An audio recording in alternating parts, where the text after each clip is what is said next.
Hi, I'm Angel Martinez. This is Dilophosaurus. We're here today, Sinfully Sexy Reviews, where it's kind enough to invite us to talk about gravitational attraction. Terrible glare on that. You can see the nice Anne Kane cover, which is out at Dream Spinner Books. I'm going to try and be a little less long-winded than usual because the last couple of videos apparently were too long. Mackie did send me some nice questions, and I do want to answer at least a couple of them. She asks, she says, "Hi Angel, thanks for visiting us at Sinfully today. It's great to have you here, thank you. And can you tell us a bit about yourself and how you got into writing male mail?" Well, I'm not going to talk too much about me. I'm not very exciting. I basically had a bunch of stupid corporate jobs for the past couple of decades, a few decades. And I recently quit work to write full-time, which is very exciting. And hope that I'll actually be able to produce more in the next couple of years. We'll see how that goes. It's a little bit scary as well because the safety net is gone and we're going to have to kind of ramp things up here. But that's all right. As far as gay romance is concerned, I actually started out writing science fiction, probably 12, almost 15 years ago now, that I was having trouble getting a hearing for. All of the crit groups and online writing groups I was in, most of those ladies were writing romance and kept telling me I should write it too, that it would be something I'd be really good at. So eventually I did try it, and I really enjoyed it, but I didn't really like the heterosexual romances, the whole, especially back then. Things were very formulaic. There were certain expectations that I just couldn't write, and my heterosexual romances, if I had written them, would never have sold, especially not then. I'm also a big LGBT advocate. It disturbed me for many, many years that the only gay and lesbian characters you saw, especially in science fiction and fantasy, were either, evil psychopaths, or they were the tragic character who died or could never be happy. And it's important to me that everybody has a happy ending. And since I wasn't seeing that in especially the fantasy and science fiction that I was reading, of course there are exceptions, but there weren't enough. So I wanted to write those happy endings for everybody, which is why I write gay romance instead of the more traditional het romance. So, short and sweet. Mackie also asks, she says, "This is my first book I've read by you and I loved it. Yay, thank you. I noticed that you also have a series out set around the world of the Fae. What is it about the paranormal, fantasy, sci-fi subgenres that speaks to you as a writer?" Two things. It's what I read. It's what I've always read. Even when I was very, very small, from fairy tales to Tolkien to Asimov, all of this stuff is what I read. My parents kind of despaired that I would actually ever read real literature. But, as long as you're reading, that was their philosophy, that, they kept feeding me books as long as I would read. And I've read those, I've never stopped reading them, and it's really what I love. I like a lot of the challenges that fantasy and sci-fi and even paranormal and horror bring to the table, all the world building, all the mythos building. That's the stuff that I really love, that I really sink my teeth into. And, I live in the real world. I don't want to read about it, so I don't particularly want to write about it most of the time either. The Fae series that Mackie is talking about is the Endangered Fae series. There's a new book coming out in that series also on 9/5, so that's No Fae's an Island, in case you're looking for it. Mackie's also asking, "The world building and gravitational attraction was fantastic." Yay, thank you. The thing that fascinated me the most was the language you made up for the Korsan and the Draktar. I loved how in the glossary you gave instructions on how to pronounce and read the words correctly. How long did it take you to actually formulate all that before you started to write the story? Honestly, when I'm writing a story, I don't have everything all mapped out. It's more of an organic growth process for me. And when I was writing the language for the Draktar, it was an organic process, because first we had to know what kind of a planet they lived on and what kind of climate that planet had. We had to know what kind of a people we were looking at, and Dilophosaurus can kind of be my demonstration model, because the Draktar are relatively saurian, so they have this sort of a shape to their jaw. They do have kind of head crests too. They don't really look like Dilophosauruses, but because of the shape of the jaw and because they have lots and lots of big sharp teeth, there are a lot of vowels that they wouldn't have been able to say. A lot of our labial vowels, the P's, the B's, the M's, things like that. Very difficult if you have a huge, an elongated jaw with big sharp teeth. So I've created the words that I needed and the language structure that I needed. It's not so much that there's a huge 3,000 word lexicon out there in Draktar, but it is a language of very hard sounds and clicks.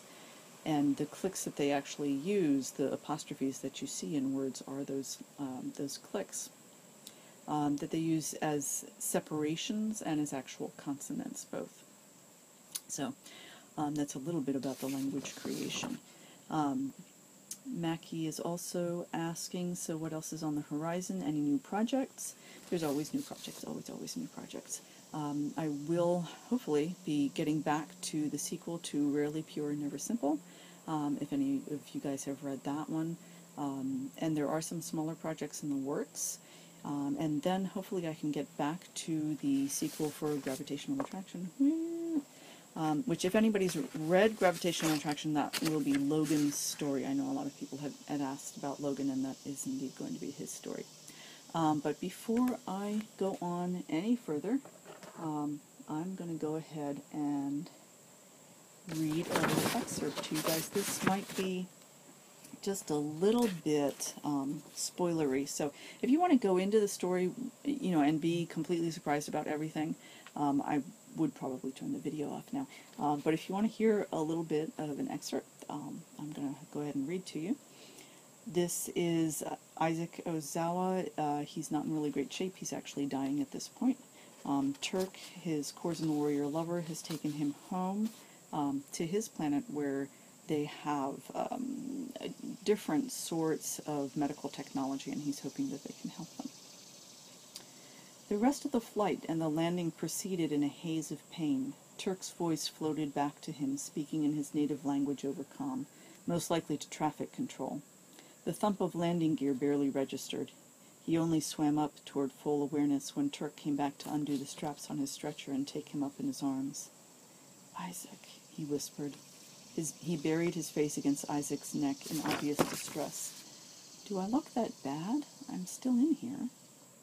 Of course Turk couldn't hear his thoughts, and soon pulled himself together enough to say in an artificially steady voice, "We are here, Martinez. You need only rest now. You've been so brave to stay with me this long."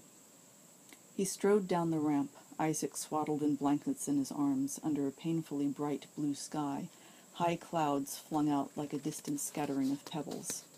A sharp spice scent reached him, reminiscent of cinnamon and marsh fennel from home. As Turk reached the ground, Isaac realized they had landed on a high plateau, surrounded on all sides by astonishing plunging gorges and soaring promontories of dark green rock shot through with veins of scarlet. We're in the middle of nowhere. Where the hell's the city he was talking about? What in God's name is he doing? The scenery might all be hallucination, he reminded himself. That was a disturbing thought. All the breathtaking, quiet landscape might actually be tall city structures and bustling thoroughfares that his brain no longer chose to see. He wished he could ask Turk, "What do you see?" If it was illusion, it was an oddly complete one. Turk's boots rang on the plateau's hard stone, echoing off the nearby cliffs. A bite of winter chill accompanied every breath. Aerial life forms circled overhead, dark circles against the sky, putting Isaac in mind of graceful, delicate pancakes. He wondered if he would soon see syrup bottle bird creatures as well, or perhaps flying fried eggs. Odd what a person thinks of under stress. Speaking of stress... Turk's heart galloped under his cheek. He nuzzled at the broad, expansive chest, hoping to convey that he was still cognizant and maybe calm Turk. Moving his head gave him a better view of their path, and his pleasant little illusory world took on a nightmare quality. A sheer rock face loomed before them, no natural formation in its even plains and glass-smooth surface. It looked like a doorway into the mountain, except no door could be so huge. The polished hunter-green stone rising a full 50 feet above the path.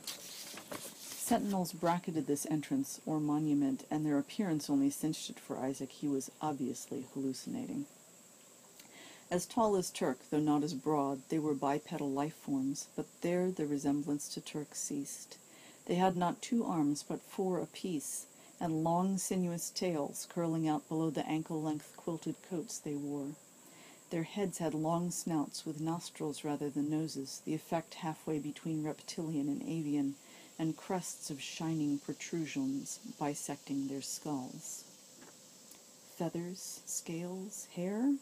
He couldn't quite decide, even though it was his own hallucination, which it had to be since the Korsan were, for the most part, human.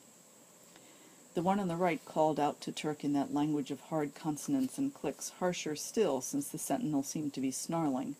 Turk answered, at first in his usual calm way, but his voice descended to snarling as well as the exchange grew more heated. Isaac recognized only a handful of words, among them "Ruhtik," which he knew Turk's people used for outsiders. Apparently his presence wasn't entirely welcome, though they obviously knew Turk at least, as they used his name. The argument escalated to shouting, with numerous impatient 2- and 3-armed gestures from the sentinels, including pointing back toward the shuttle. Movement drew his attention away from the verbal combat. Though no seam had been visible previously, a 10-foot-high section of stone depressed inward. Soundlessly, it pulled into the rock face and slid sideways to create an open door. Through this marched another of the 4-armed nightmares. Though this one stood at least 8 feet tall, its head crest a spectacular fall of emerald and turquoise reaching to the center of its back. This one's dress also differed wildly from the sentinel's heavy coats. Only a sheer bit of drapery wrapped its hips, floating around its calves, and the 4 arms clinked with delicate stone bangles in every possible shade of red. To Isaac's surprise, Turk fell to his knees, holding his human bundle up toward this strange apparition and speaking in soft, pleading tones. His breath hitched, and he continued in a choked voice with the words, some of which Isaac recognized. Still Kedra. Hachlis. Isaac Ozawa Trek. Hesol Agnes. This was the matriarch, then, whether this was her normal form or not. She flicked her fingers at the sentinels, and they retreated. Her hand reached down to cup Turk's face, delicately clawed fingers long enough to reach halfway around his skull. Ka, Turk. Hidach. Turk pulled in a shuddering breath and rose slowly to his feet. To Isaac's shock, she peeled the blanket back with one claw to address him directly in standard, her accent strange and fluid but understandable. Welcome, Itzhak. The reasons for your visit are heavy on my heart, but I am pleased our Turk has found you. Isaac cannot answer you, Kedra, Turk murmured. So, we have only small bits of time. She whirled abruptly and led the way inside. His eyes expected dark, his brain expected a rough-hewn cavern, so it took a few moments to understand what he saw on the other side of the doorway. Below them, stretching on toward an inner horizon, rose conical spires and ziggurats, winding thoroughfares and glimpses of rooftop gardens. Vehicles in the form of colored rectangles zipped about on lighted avenues like magical flying carpets from some ancient earth tale. Karsk, Tor. Even through his dimming awareness, Isaac was forced to abandon his stubborn belief in hallucination.